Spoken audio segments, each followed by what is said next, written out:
Aloha. Ooh, that's loud. Wait, do I need to turn it down? I think I do.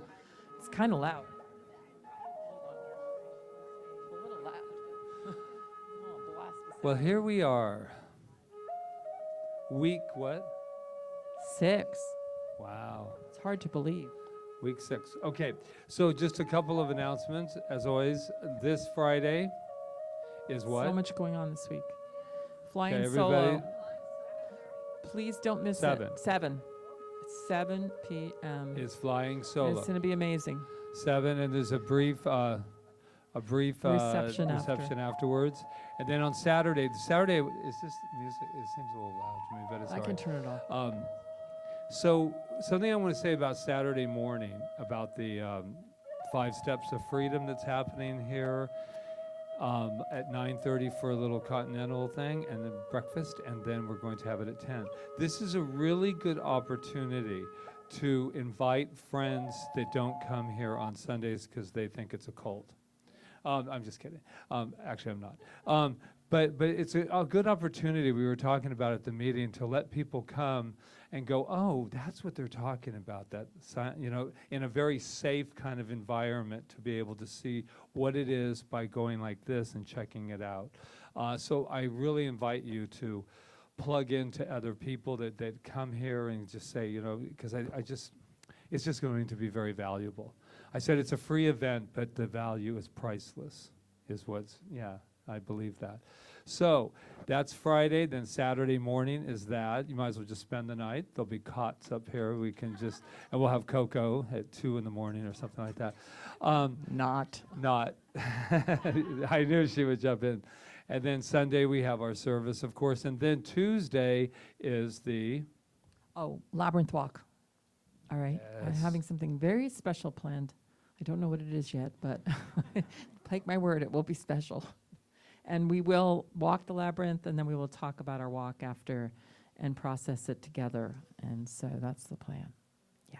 And I think that's as far as I'm going to go tonight with the announcements. Yeah, because I don't want to overtax your schedules and your mind and all of that. So let's get ready for our meditation. We are going to do the morning meditation again. Because I feel like it fits what we're doing tonight, this whole idea of the 3 brains. And you're going to see, if you really listen to him taking us through it, you'll see how he's doing that exactly.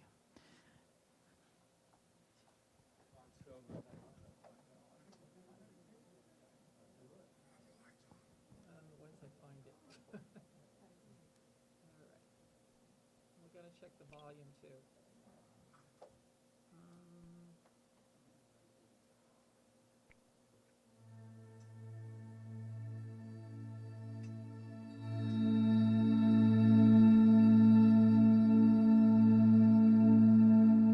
Take a moment and find your center.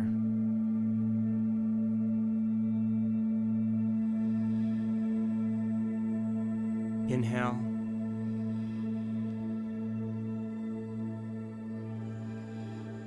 Become aware of your breath. And exhale. And relax.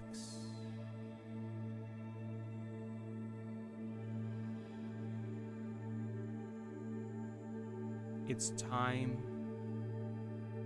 to be defined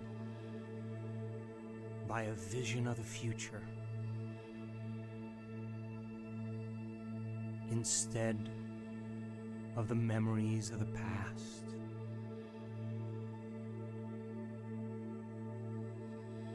And to move into a new state of being.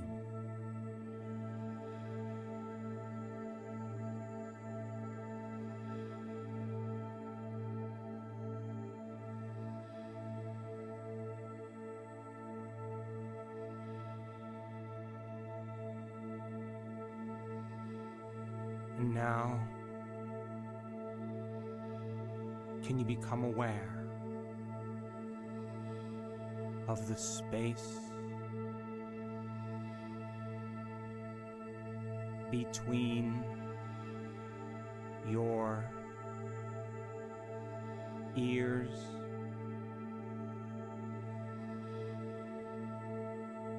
in space.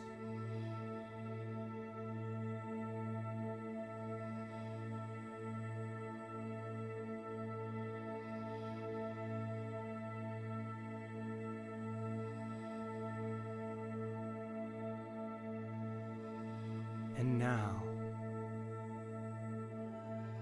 can you sense the space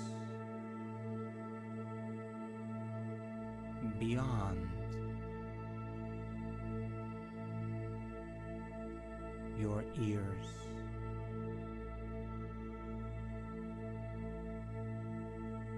In space.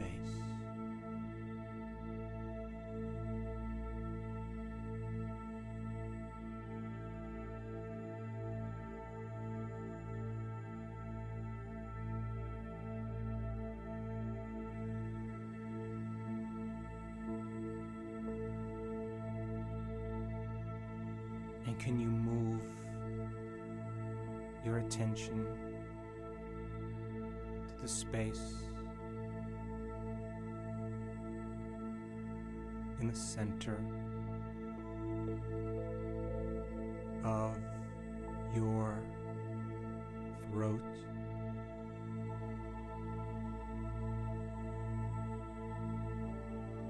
In space.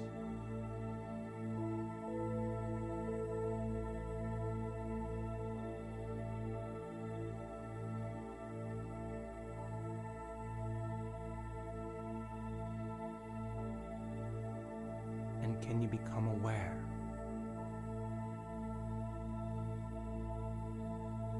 of the energy of space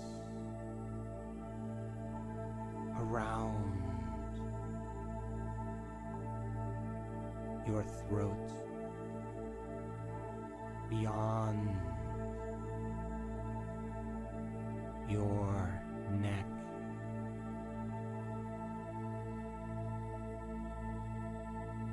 in space.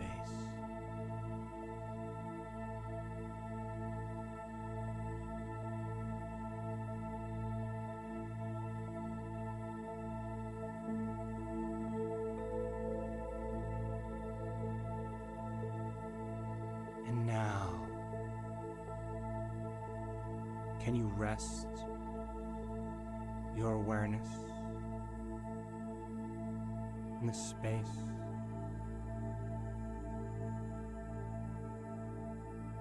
behind your breastbone, in space?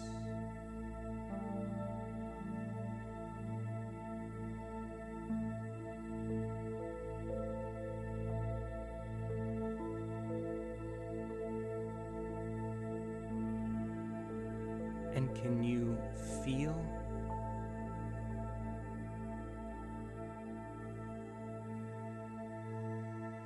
the volume of space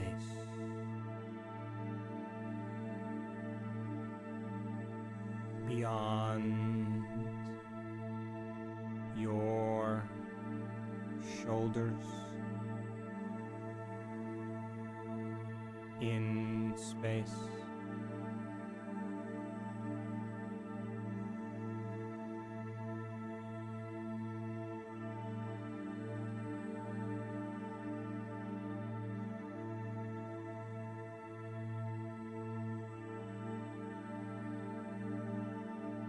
And now, can you sense the space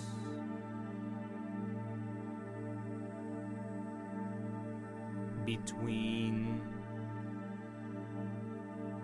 your shoulders and the room you're in?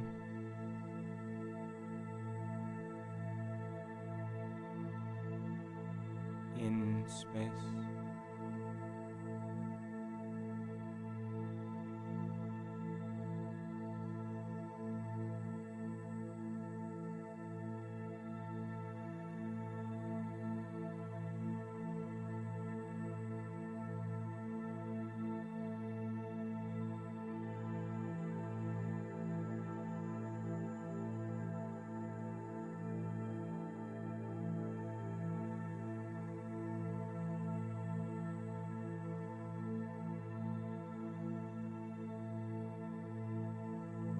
can you become aware that you're aware in space?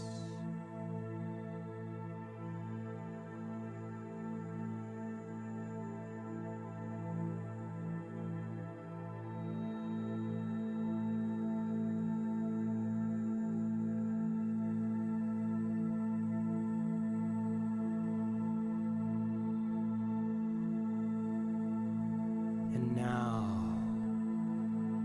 what was that vision of the future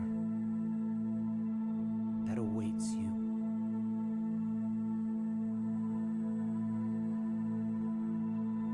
Be defined by that intention and select that potential that already exists in the field.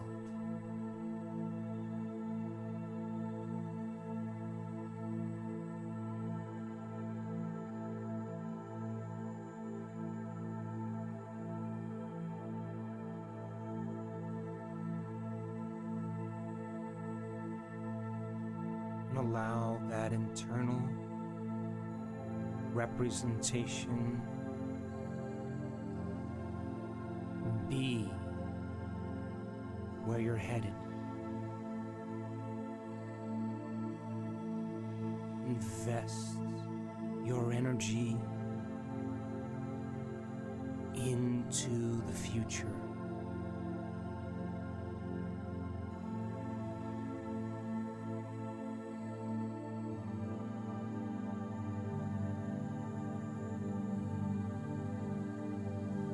And let the thought become the experience.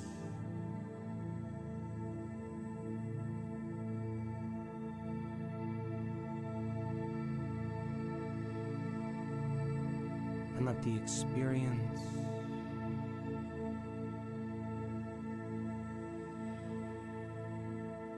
create the emotion.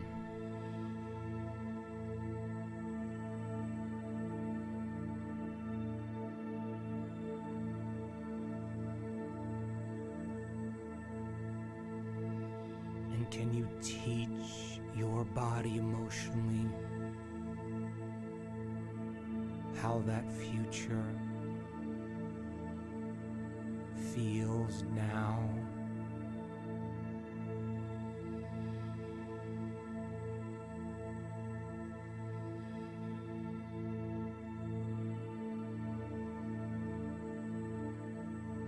And move into a new state of being.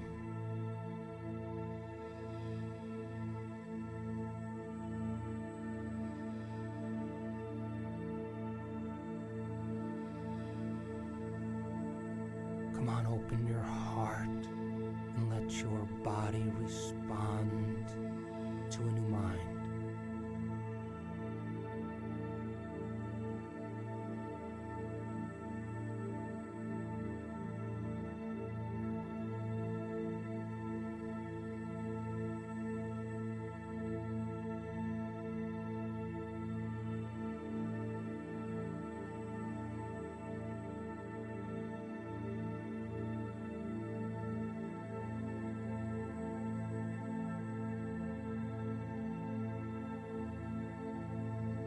And it's time to step in to that future now.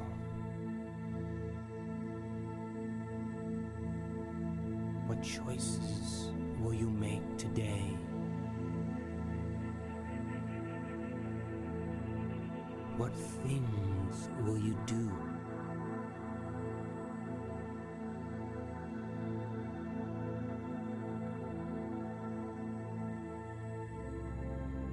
What experiences await you?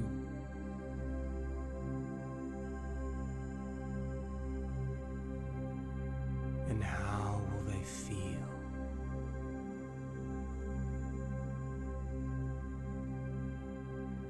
Priming your brain and body into into the future.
Stay in the feeling.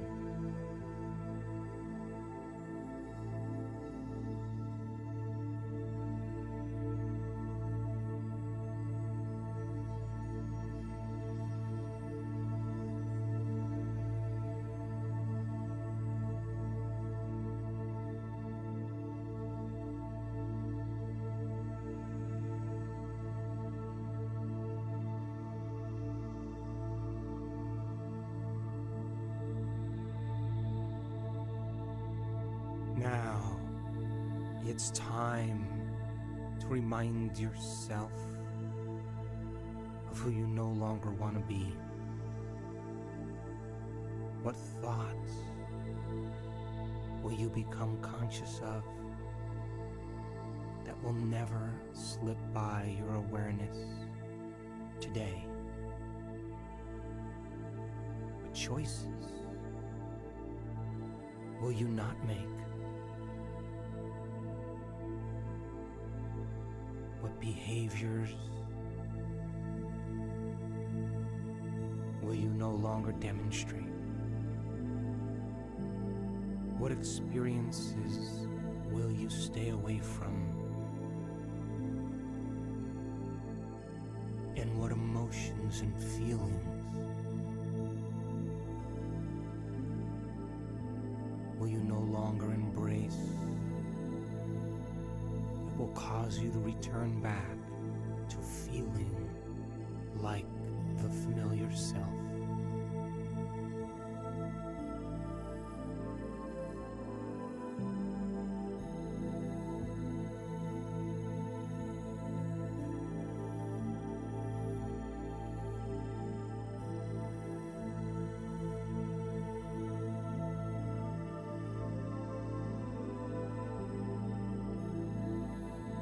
Become the observer from a greater level of mind.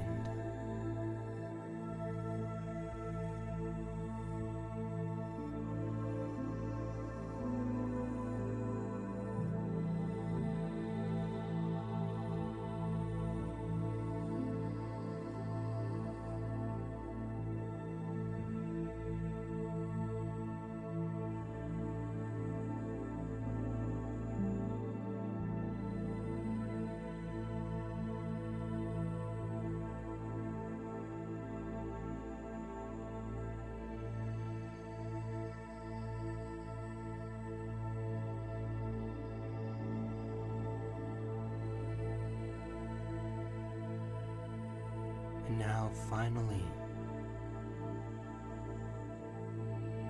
it's time one more time to invest your energy into the future, combining a clear intention with an elevated emotion. Come on, open your heart and change your energy. And when you change your energy, you change your life.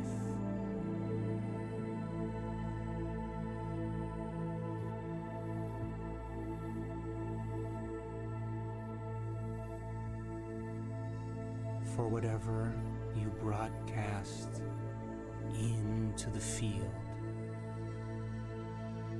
is your experiment with destiny.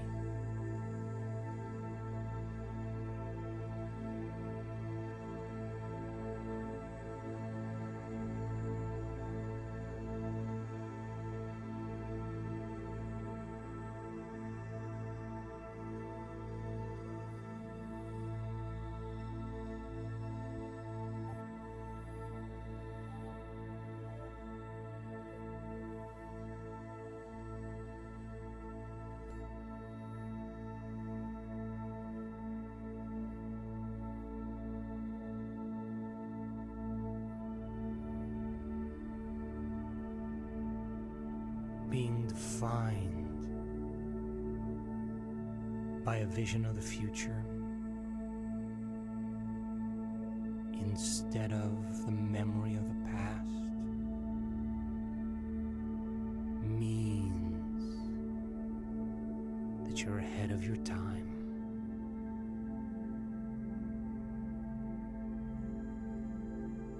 And take your hand and place it over your heart. And in a moment, take a breath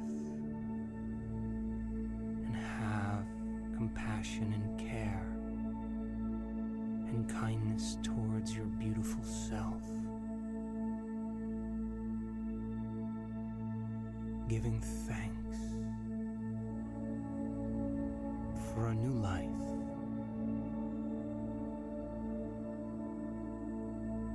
And the longer you linger in gratitude, the more you draw your new life to you.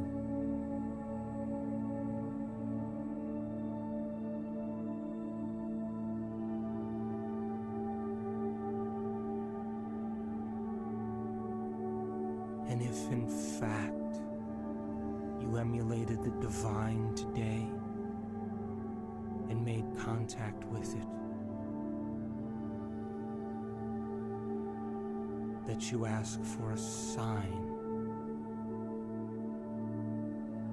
from this consciousness, this loving intelligence, and that it bring it to you in a way that you least expect, that surprises you,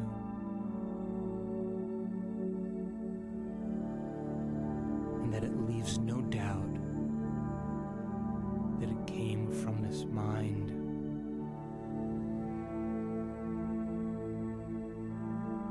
And that you are inspired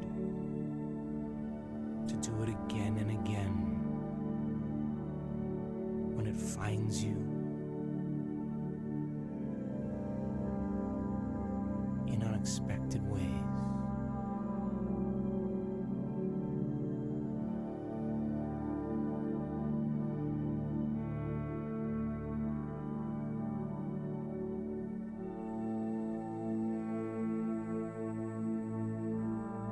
And now bring your awareness back to a new body.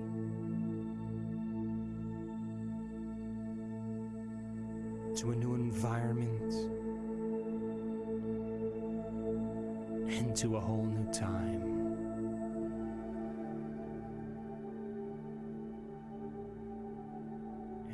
ready, you can open your eyes. And so staying in this place, this beautiful energy that is here present and always present, this power and presence of the infinite that moves and lives and breathes through each of us. I know that this time that we have spent in this meditation has assisted us in our expansion and in our growth, and that we are experiencing a new life, a new energy right here and right now, and that we bring that energy to this time together in this gathering of minds, studying the work of Ernest Holmes, of Dr. Dispenza, of the mystic within each of us as we share, knowing that as we share this energy, this intelligence with each other, and we expand even more into this infinite potential that we are. So I am grateful in advance for everything that occurs here tonight, knowing that it is flowing perfectly and that it is a perfect manifestation for each of us of exactly what is needed in our lives, individually and collectively, and that as we grow here together in this consciousness, that we also are expanding our very planet in the consciousness of this planet as we meet here. So I know it is a time of healing and a time of beautiful, amazing wisdom, and I just know it flows perfectly. So I give thanks in advance for the power and presence of spirit that is here within each of us and in this class, and the perfection of its unfoldment. As I take this word, I release it as law. I let it be so, as we affirm together. And so it is.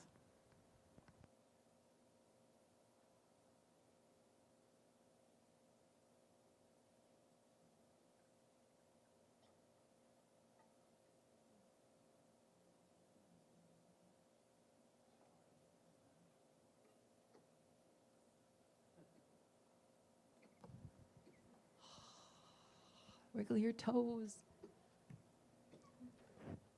Before we start, I don't know how many are here. 1, 2, 3, 12. Oh, good. It might be just enough. 1, 2, 3, 4, 5, 6, 7, 8, 9, 10. I only have 10, so Diane probably doesn't need one because she probably already knows this quote, but she can share with Heather, and then somebody else will have to share. But just pass it because I've been meaning to hand this out because this quote is by Judge Thomas Troward, who we're going to be studying next year, who wrote a book that inspired Ernest Holmes called The Edinburgh Lectures, and basically started Ernest Holmes' whole career as a speaker. And I just thought this quote was really appropriate for what we're learning here, and to also realize that this is really nothing new. It's been going on for centuries. This particular man lived in the early 1900s, late 1800s. But anyway, I won't say much about him. But he said, and he writes in very long sentences. He said, so long as we judge only from the information conveyed to us by the outward senses, we are working on the plane of secondary causation and see nothing but a succession of conditions forming part of an endless train of antecedent conditions coming out of the past and stretching away into the future. And from this point of view, we are under the rule of an iron destiny from which there seems no possibility of escape. Right? So you'll hear a term as you continue to study in the science of mind and spirit called secondary causation. And it's basically what Dr. Joe is saying. It's just creating from the past. It's creating from the conditions, and then creating more from that, because that's all you're thinking about is what you see and what you're experiencing. So if you hear that term, secondary causation, that's what it means, because our goal is to go to first cause, or the quantum field where that's never been touched by anything, right? The absolute, the energy that's never been touched, and to create from there. So anyway. I just thought I'd Because pass that's that. where Did the anyone not get healing one takes here? place. The healing takes place in first cause. As long as we're in secondary cause, we're Does anybody want one that didn't get one? even when I you have an go extra. to a doctor, Did everybody get one? Yes? Okay. even when we go to a doctor and we go through that process, the healing still takes place in first cause. the final, whatever you want to call it, healing takes place, no matter what surgery has gone on, no matter what has taken place. The final is that healing takes place when you are landing in first cause. So that's why we try to stay away as much as we can from the condition and move towards the healing.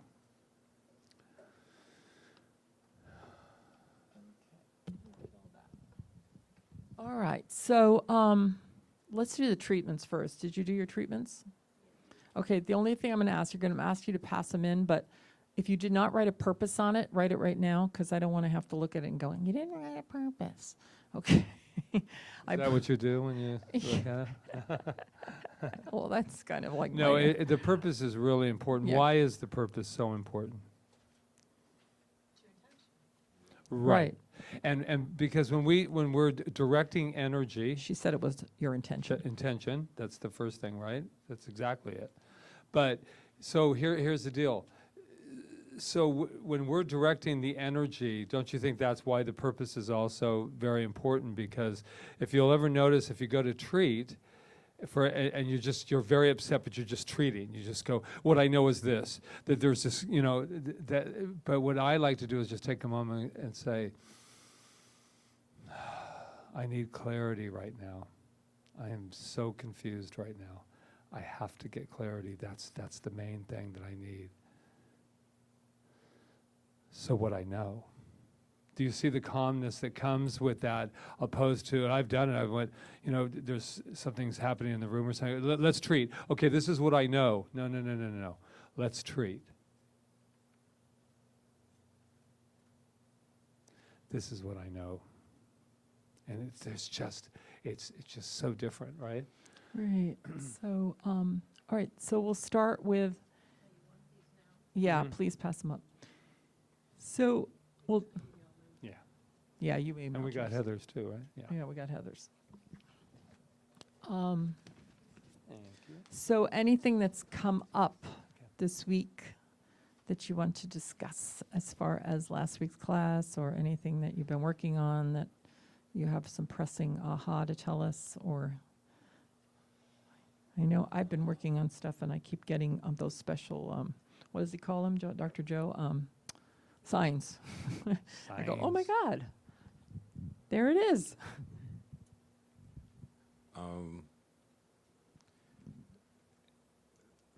It always just,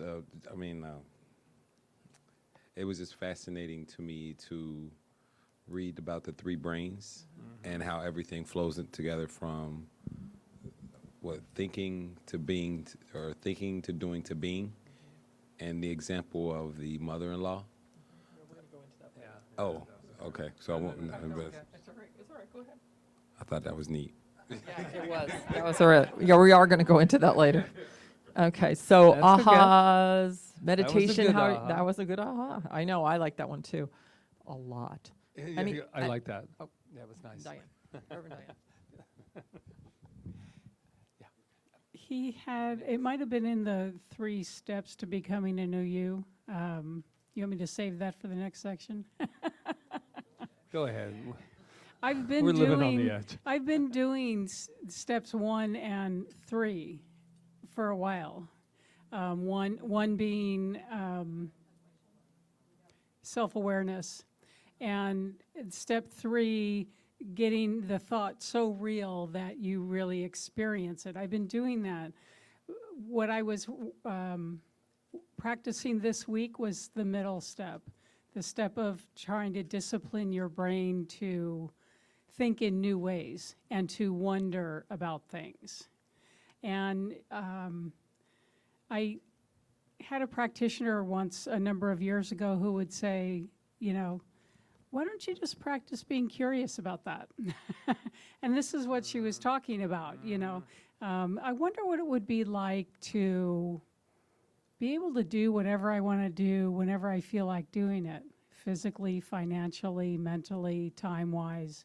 I wonder what that would be like. And then I started writing down, I wonder what it would be like. I wonder what it would be like. I wonder what it would be like for all these different things. And it was really a good exercise. Just to, now I could sit all day and do that, but it was it was good to do that a couple times this week. Remember, like, when we were talking about how to change a belief, and they said, pick a new belief and contemplate it? That's exactly what you were doing. Like, what would it feel like? It was actually saying the same thing. Yeah, good. Yeah, I just want to piggyback on Diane. I had my 3-step process, and what I found was when I had a moment where my second step was to go into a desired feeling state, but if I noticed that I was having difficulty getting to gratitude or joy, I used the Dr. Joe, and like Diane, I focused on wonder because I found it the most effective. You know, I wonder what it would be like to actually feel, and I found that I could always shift using that. You know, mostly I can go into gratitude, or I could go into appreciation or joy. But if for some reason I was triggered enough I couldn't get there, I wonder if would get me there. Nice. Whatever works for us. Melissa. Wow, that's good. Well, this is a little different from that. I had a question about the meditation process, and it's, you know, at the end, him saying how, you know, ask for a sign that you've connected with spirit and stuff. And so that, you know, to be surprised. So I had a couple of situations where I was surprised in a good way, and then a couple of situations where it was not so, it was a surprise, but it was the way I took it was not so good. So is that still the same thing? Well, you know, that Yeah, because it's so funny you said that, because I just had a friend ask the same question on a Facebook thing that she put it out to somebody. She said, I was asking for a sign from just my higher self. And I went to the store and I saw this big blowout LA kind of fight at a 7-Eleven, very fearful. And she's going, I wonder if this is the sign. Then she said, then her agent called her and she said, you didn't get this commercial, but you booked a movie. So she was asking, so her question was, well, what's the sign? I just got this one and then this one. And my answer to her was, they're both signs. yeah. They're both, they both, the horrible feeling of the guys at 7-Eleven with knives and all of this kind of a feeling is also, could be, I'm making it up, of course, you know, because I wasn't there. But that is a sign that I have the opportunity to love more. And then my other sign is the opportunity to go, I booked this. I didn't get the job I wanted, but I booked the movie. And so they're both signs. I think that there's no way to go about it without knowing that everything is conspiring in our favor. Yeah, so I mean, it was something that upset me, but it was also made me go deeper into what was really Yes. happening in the situation. That's Like, it. oh boy. Yeah. But it was very, you know, it shook me up. Yeah. So they both become our signs for us. When I do a spiritual mind treatment, I expect everything's going to show up is going to be an answer to that treatment, even if it's something like you said that doesn't look like it is an answer to the treatment. Like you said, it's something that either I have to go deeper. It's not always all flowery and everything.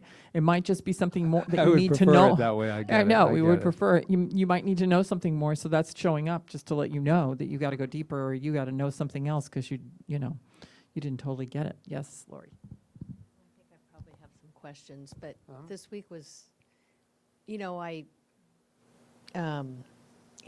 I'm noticing that first step, metacognition, is that what it's called? Like where I'm stopping my repetitive negative, you know, thoughts, patterns.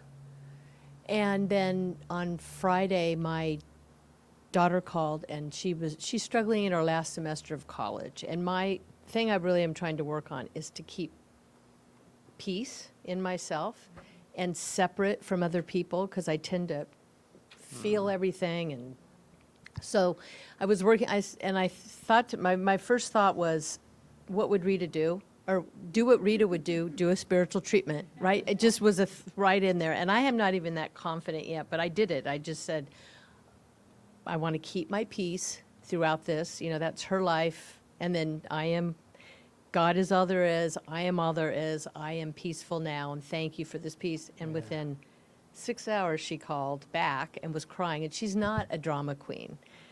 And her dad had a heart attack, my ex. And so I thought, okay, I'm really being asked to see if I can keep my peace now.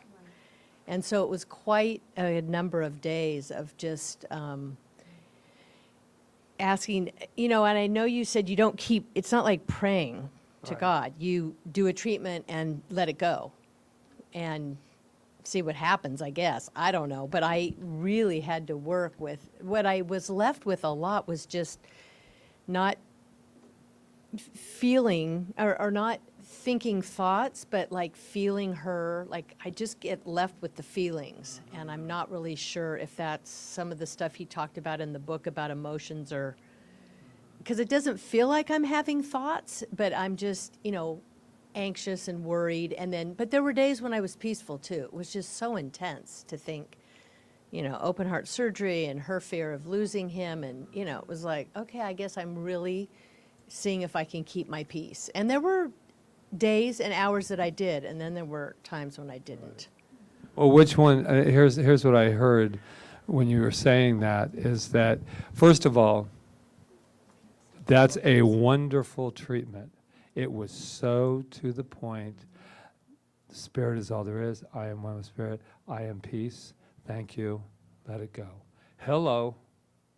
It's called the 20-second, let's get to it. It's kind of like my enough is enough, But that's, but what we have to do, at least I invite us all to do, is then when it comes up again and you're going, oh, I feel so much peaceful, and then he had a heart attack? Okay. This is what I know. God is all there is, blah, blah, blah, blah, blah, Then blah. you're not, but then you're treating for something else, possibly. For your peace of mind about that, or how you can assist, or that I'm in the perfect place at the perfect time. I'm all that I can be in this moment, and you know what I'm saying? There's different, because it's natural. It would be natural to feel the feelings. You don't want to be like stuffing the feelings, going, I'm peaceful, and you don't really mean it. You know what I mean? We got to be careful of that. But Right. but that I'm supported now, and that Spirit is right here where I am, and I'm in the right exact place, and I can give all the support to my daughter, and and everything's flowing perfectly for this person in their perfect health. So it's a different treatment. Does that make sense? Because it sounds to me like if you're just going, I am peaceful, and you're not really peaceful, because, who could be in that situation really? But it's all right to claim it, but you don't want to suppress your emotions, is what I'm saying. It's not about suppressing your emotions. Oh, okay. No, no, So, see, so that's just to jump on, it's all okay no matter what. But I think you can never, ever, ever go wrong by being in peace, because you can handle the situations. Because what I think I'm hearing from you, she wasn't directly involved, meaning that you didn't have to get to the hospital for the heart attack. You just had to be the peace of mind for everything that was around you. And so, and I want to ask you something. When you were in the state of peace of mind, and then you were in the state of fixing it, would that be a fair assumption of your mind is kind of wanting to help your daughter Well, fix that's it? always my tendency. Well, yeah. So we all have the fix it thing at some point. But so tell me the two feelings. You treat, and your daughter called, and you felt that sense of peace, and then you felt the other, and then you said, oh, and I was like, what does the two feel like to you? Well, the emotion was just sick. I felt sick in Right. my heart about, the fear of Right. her having to go through the possible loss of him. Right. So peace of mind is a good thing to do, and I agree with Rita. You don't want to shut down your feelings, but you don't also want to have them a runaway train that you can't grasp them enough to take care of where you are right here. Yeah. And I'm a big fan of going to your inner child Yeah, and and seeing that's how what I she's did. yeah. And then it passed. Yeah, And then- because your inner child, just so you'll know, will always assist. We think Yeah. we're taking care of the child, but believe me, there's the times that child can nurture us in ways that we could never, ever imagine. So, good job. Yeah. You did a great job. Okay. And no, but you did a No, great it's job. great. And affirming peace, there's something, it's good. And then something comes up, and then you just remind yourself of that. And not that beautiful. it's not happening, but that I can be a being of peace in this, and I can offer support and love and stay in a peaceful place because I know there's a power greater than anything that's backing me right now and allowing me to move through this experience, you know? So Dara and then Emma. Dara, then Emma. Well, one of the little signs that came to me ended up being a birthday present. And this was an organization back when I was a psychologist in the 90s that was doing the research. In fact, Joe Dispenza quotes them in a couple places in the book. You guys familiar with heart math? Oh, yeah. Well, they have a new technology. I don't know if you've seen it, but it's $129, and it was a birthday present to me, and you can put it on your phone. And it measures the coherence that Joe is teaching us. So it gets us out of, I think I'm actually there, but it actually gives you the, you know, the feedback. So if anybody it's heartmath.org. It's really worth checking out. Yeah, I saw they sold them at the last conference I was at. Yeah, they sold it at the Braden. Oh, wait, was it Emma? Emma. I don't know, I just pat myself on the back because just realizing that I am aware of my thoughts about something and then making the change. If once we're aware of that, that is like the biggest step. For me, that's like a really big step. And I hear from people, like especially you right now, it just brought it up that you're being aware and you're making the change. I. Oh, I'm sorry, Yeah, I'm yeah, cross-talking. no cross For talking. me, yes. So You that's did. just really That's what it's- great. Yeah. Yeah, that's how that's what it feels like. And that's what the first part was, right? The Crosstalk purpose of becoming patrol. aware is to no longer Crosstalk let any patrol. thought or emotion. How do you know, like you want to, how do you know you want to change something if you're not aware of what you're thinking? I mean, most people in the world probably walk around unaware that they're of what they're thinking, and we're learning. Right. Exactly. They don't even know they're in the program. Right. So, okay. So yeah, a couple more, then we're gonna go. It's fine, Diane. It's Melissa and Diane. Well, It is. I just wanted to acknowledge Lori for doing that because, I mean, that was the first place she went. Yes. And that's not the initial thing that I do. Irene, It's kind of like, I am really Melissa, struggling, Melissa, boy. Oh, my God. That is so funny that you said that, and somebody came to mind, and I said, "It's okay, she's not on island," but it's so funny because she was like, "Babada, babada, babada, ba," and then babada, babada, babada, ba. Oh God, babada, Rita. Oh God, and then Rita. It was just beautiful. Rita went, "Did you treat?" And she went, "God, I never thought of it. I just." And then she goes, "Okay, anyway." Yeah. Did you treat? No. Well, I feel like I'm always in this metacognition thing. I'm so aware. It's like, oh, my God.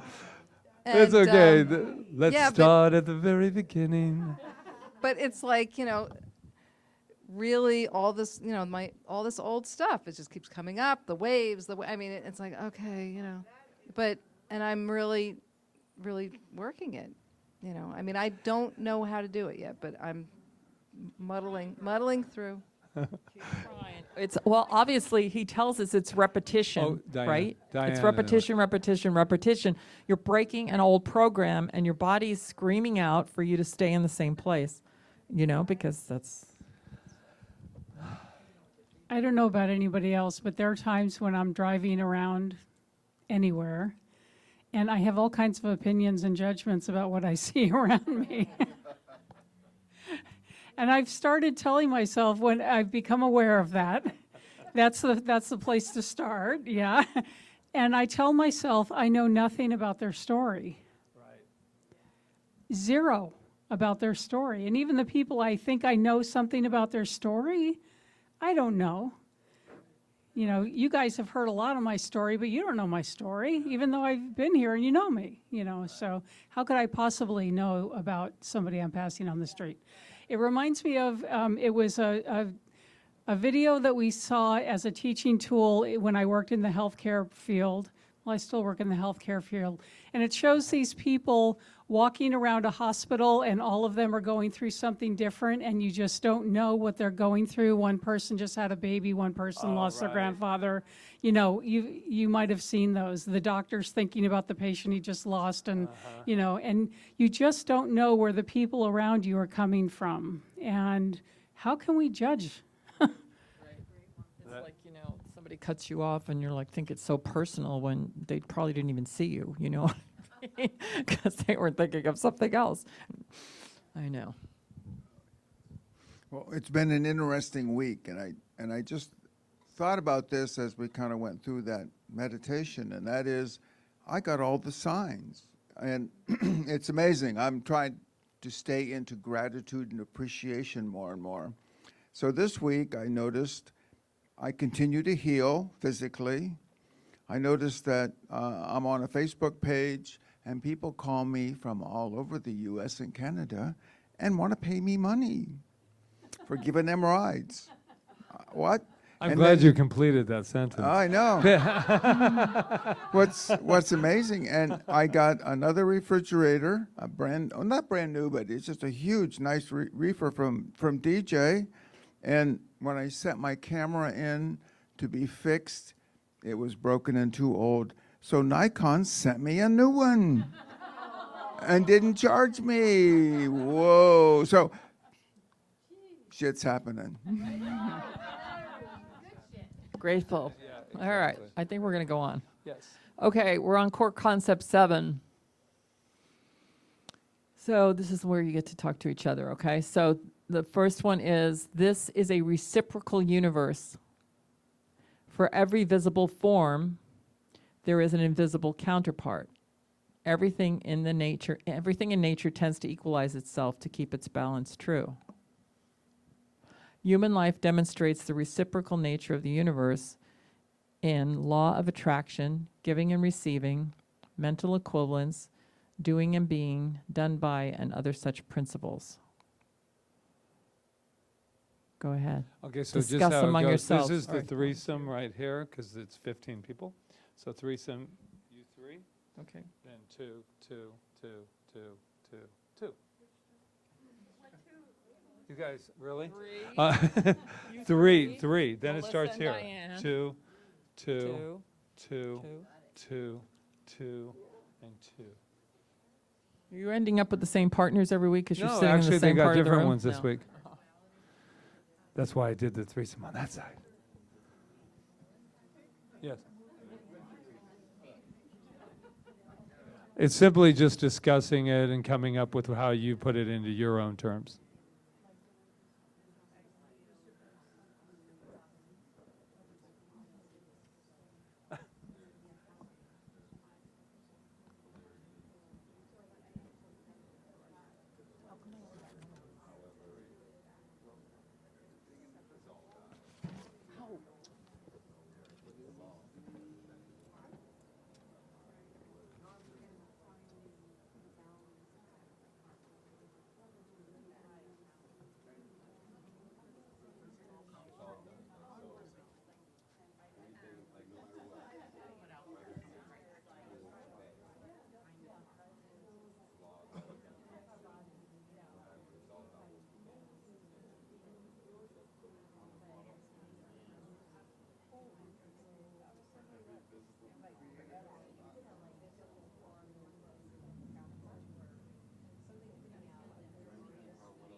Start wrapping it up.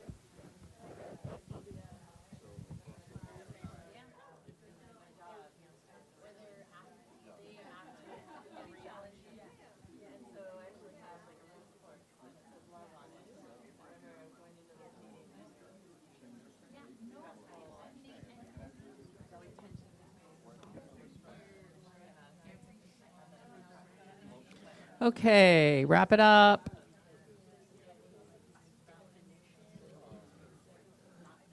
And it's landing, it's landing, it's landing, it's Okay, landing. what are your words of wisdom? Everybody's attention? Words of We'll start with the wisdom. threesome. Threesome? Threesome. Threesome.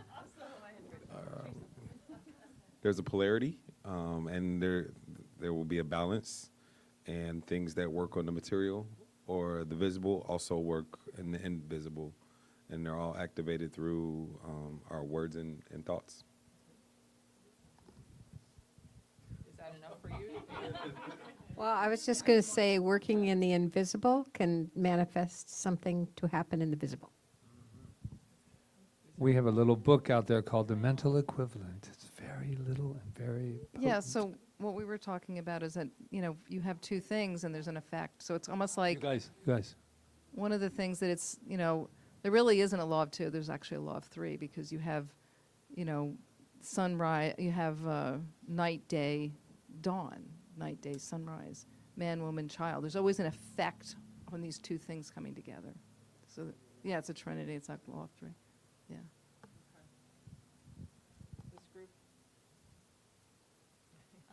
I related it to Joe's work, like when you're in that new space, cutting out the old thoughts, putting in the new. You put that out, then you're going to receive that back on some. That's what I thought of first. I agree. With what we want to create. Yeah, it's what he said tonight was the perfect match is there for us. And it's coming towards us. If we want it and feel it, then we'll magnetize it. That's as much as I got out of it. Do you want to add anything? I'd say that everything starts in the invisible, and that's where the reality comes from. That's number one. And I would say that when it's not just the thinking part, but it's the thinking and the feeling part that what really brings it into to manifest or into the reality. Very good.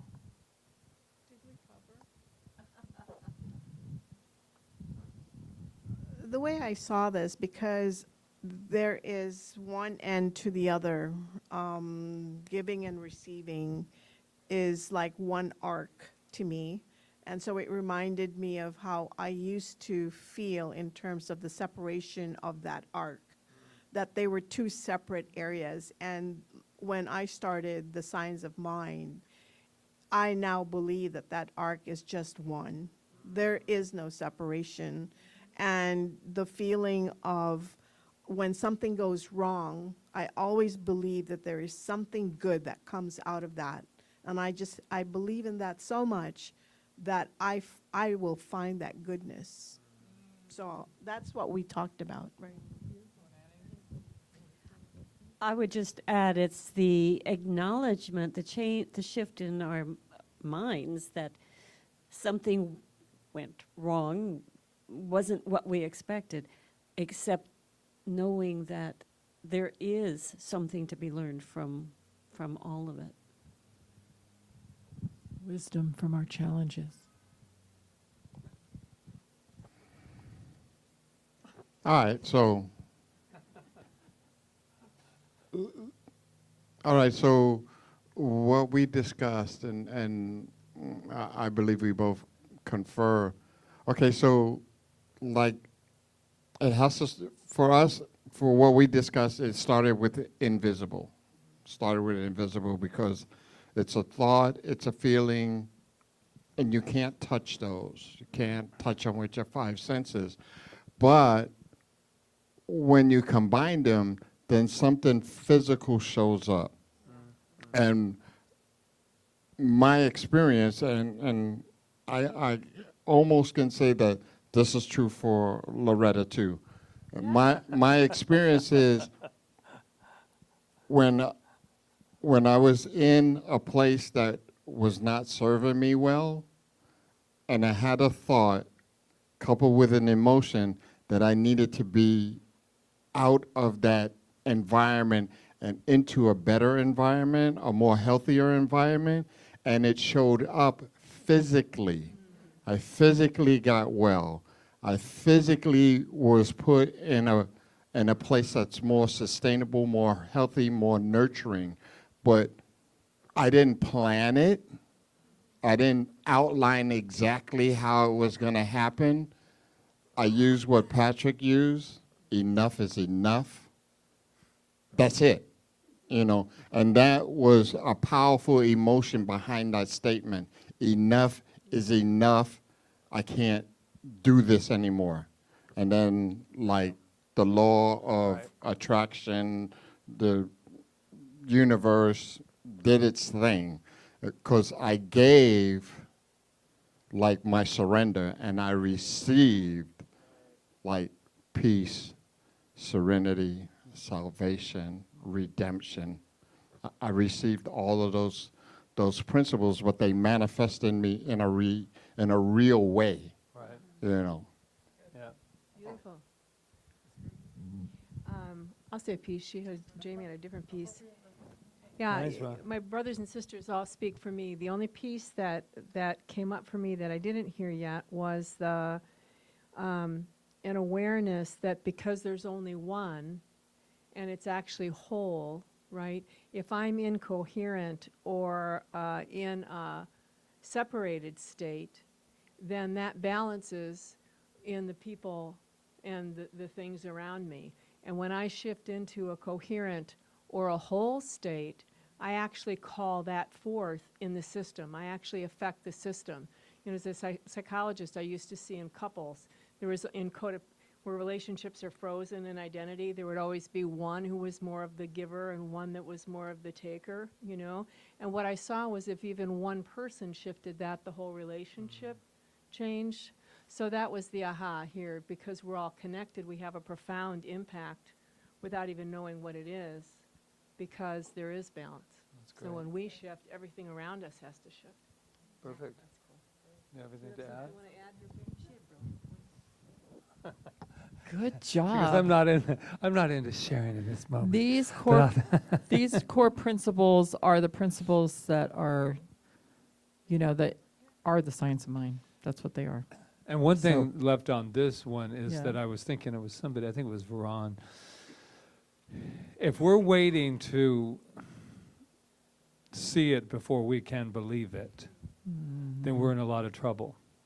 Because no matter how we look at it, and I want to see it, and then I can just jump into the dance, but it really works from believing it to seeing it, because it's the invisible realm that comes first. There is nothing that we're looking at, including all of us, that did not come first from the invisible.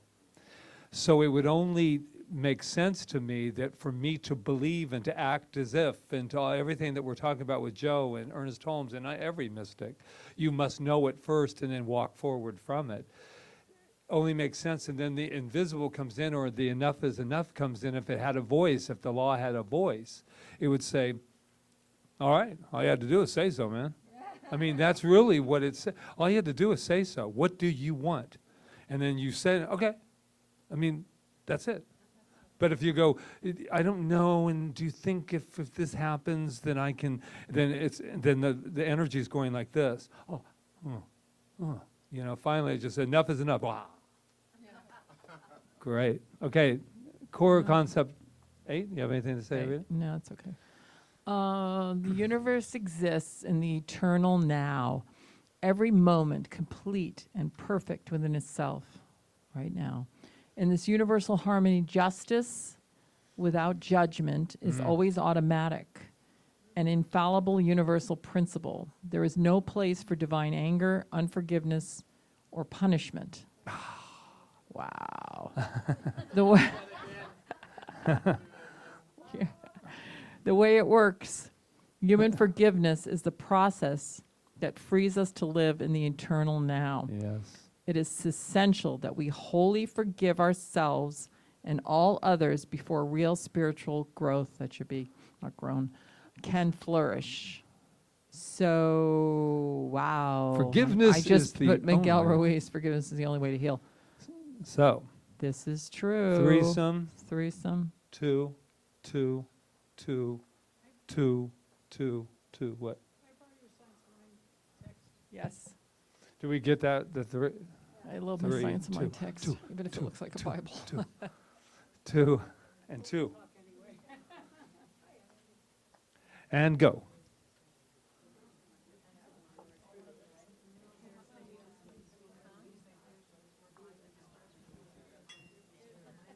I just choked myself on the water. I love this one.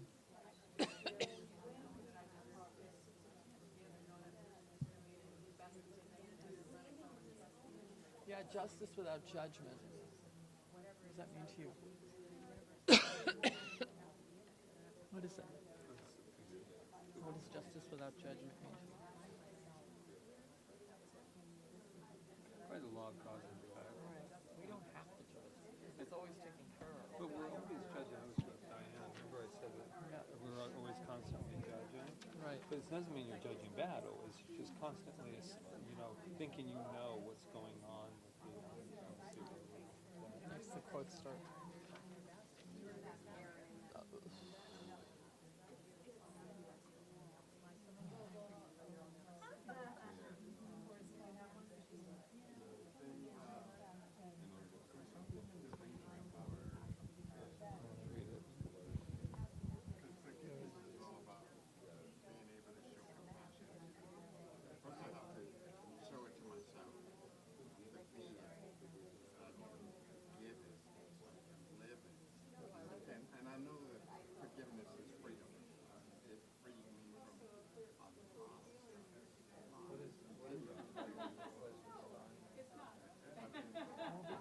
Divine anger. There is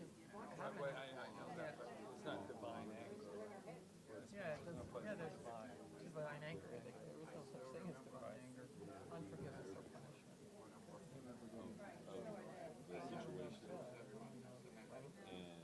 And seeing like how like first of all, how can I learn from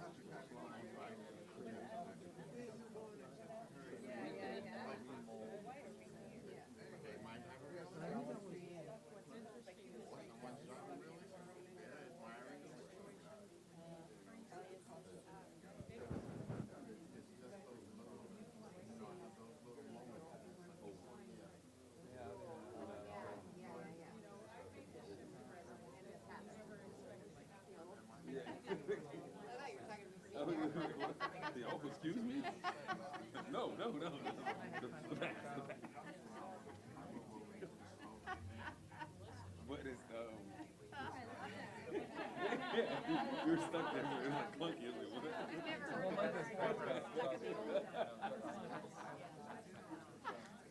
I know she has a lot of. This group is very vibrant. We're not none of you guys are stuck in that.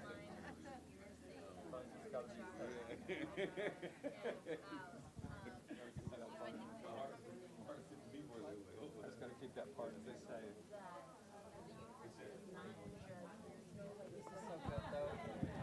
that mine? This is yours.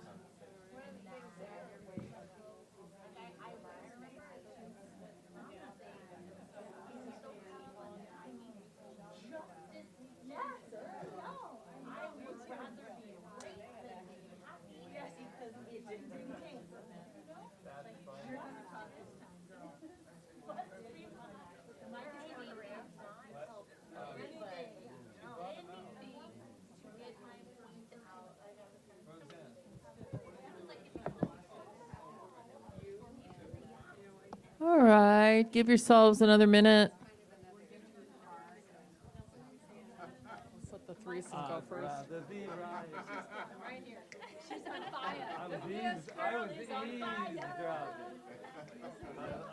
You did not come to get your thing, your face of God on Sunday. We'll put it Now we have to put you up next time. This girl is on fire. They're under the bus, All right, let's wrap it. Let's wrap up. All right, let's bring some forgiveness in here. Let's start with this threesome, cold. Rita, so that they're not always This last. threesome is going to go first. And Jamie's on. No, we were just discussing about like the first thing that came to my mind when we were reading this concept was that there's no right or wrong or good or bad in the eyes of the universe. Like everything unfolds perfectly as it should. And for me personally, I had moments where up until now, I would have to get my word out that if anybody overheard me shout I always had, like, justice needed to be served. Right. I would rather be right than happy because it needed to be like put out there. Justice served. The justice, like I had to say my piece because this is what is right, when really it was just my judgment of the situation. And as the other people in my group discussed, there are so many times where we don't see the full picture. Like it is not our, it's not our kuleana, it's not our part. This is not our role, to be the judges of the universe. That it will prevail, like the universe is, however it's supposed to unfold will unfold, and it will be, and so it is. It feels that way at times, Takes all though, the doesn't burden it? off us, right? You want to add to that or anything? Move off the judgment seat. Just get off the seat. Get off the judgment seat. This is all riled group. Oh, over The here, Shack. isn't it? Remember The Shack, that movie? When he was sitting in the judgment thing? Oh, my yeah. God, that was so like powerful. It was awful, wasn't it? It was just, yeah, but it was just like, oh. Loretta's on. Well, I think I don't know if you completely confer with what I was saying. We didn't check. So we have both had a variety of ideas, and one for me is that if I'm stuck in unforgiveness, then there's no way I can live in the moment. There's absolutely no way that I can do that, and that I can experience this moment and be free. Because you're so busy in the courtroom. Right. If you're in unforgiveness, you're in the past, trying to change it, and you can't. You know how we're rehearsing in the courtroom, and we're going to how we're going to present this case so that we can win it, right, Jamie? However, up until now, in my practice, I find that forgiving myself first opens up the compassion in me to forgive others. What I saw in this one. Yeah, I kind of want to add that there is an eternal now, and that is all there is. And that's that invisible world. That's that invisible realm. And the other thing is, I spent many years with Jerry Jampolsky. He's the one that has the International Forgiveness Organization.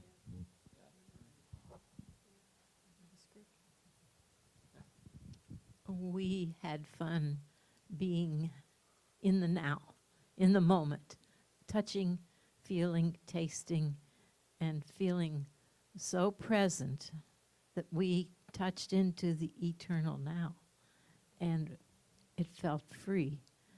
And when we felt anything other than that, we could go into guilt, shame, anything of the past, and so we couldn't be free.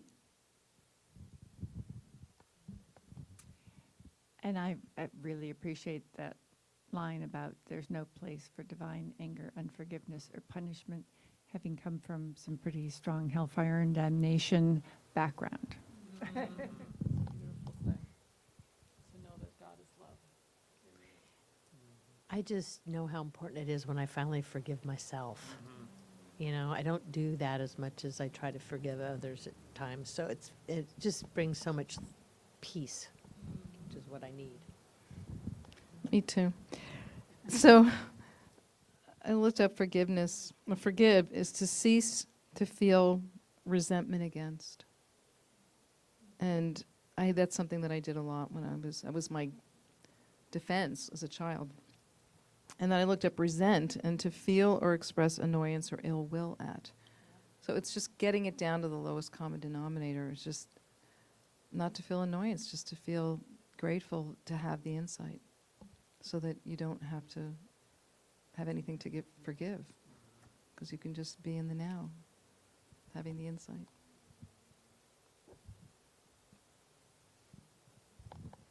I just wanted to mention the aha I had in the Science of Mind text. The last essay in the mental equivalence chapter is called Perfect Action, No Mistakes. And there's a wonderful treatment in there for forgiving yourself for any perceived mistakes you might have made. And especially if you turn the whole thing into first person and take all the yous out of it and change them all to me or I, and it's very powerful. Nice. Science Mind Text Mental Equivalence chapter, it's around 290 somewhere. Yeah, you'll find it mental equivalence. We also talked a lot just about forgiveness, and it's something that, at least I felt like it's something that, you know, you do for yourself. I mean, certainly you can do it to free somebody else too, but first and foremost, it's something that we have to do for ourselves, or I have to do for myself. And when we're finally able to do that, or when I am finally able to do that, I've actually experienced this where, you know, it's acknowledging, not necessarily that it was right or wrong, no judgment, just acknowledging what happened and letting it go. And then once I was able to do that, or once I've been able to do that, I think that's when the universe can finally work its magic, and just letting go of control and kind of, you know, putting it out there, and then things start to flow the way that they're meant to. So. I think we just talked a lot about how if you couldn't forgive yourself or others, that you were in the past. And if you're in the past, you can't really be in the quantum and in the. Yeah, I mean, remember the story about the man that cured himself from the cancer in the last chapter? And he had to let go of the resentment, and his tumors fell off. That was like, yeah, they fell off. I know, right? Hey, well, I mean. Anita Mazzoni. Well, Anita No, Marjani did the same thing. Well, because they need to leave, so they just. Yeah, because they couldn't live in the body that no longer had that resentment, because he was a new person, and it's just. I think the whole thing. Mind-boggling, and it's beautiful. Yeah, I think sometimes with forgiveness, we want to change what happened. Like we think, you know, if we get stuck there, it'll change it. Or also we think we're like condoning it, and by forgiving, and it's not what we're saying. We're just letting it go and just letting it be. And yeah, we can't like be and understanding that everybody's where they're at, and somebody might have done something horrible, but they didn't have the knowledge. It's like I always say, like when Jesus said, "Forgive them, for they know not what they do," type of thing, you know. So that to me always, like, if I feel something, I go, they didn't really know. They didn't really know. And it doesn't make it right, but they didn't really know. And who am I to hold anything against anybody, you know? Yeah, real talk. Like, you know, we're all doing the best that we can with the resources and consciousness that we have. And hurt people. So you really don't know what type of context that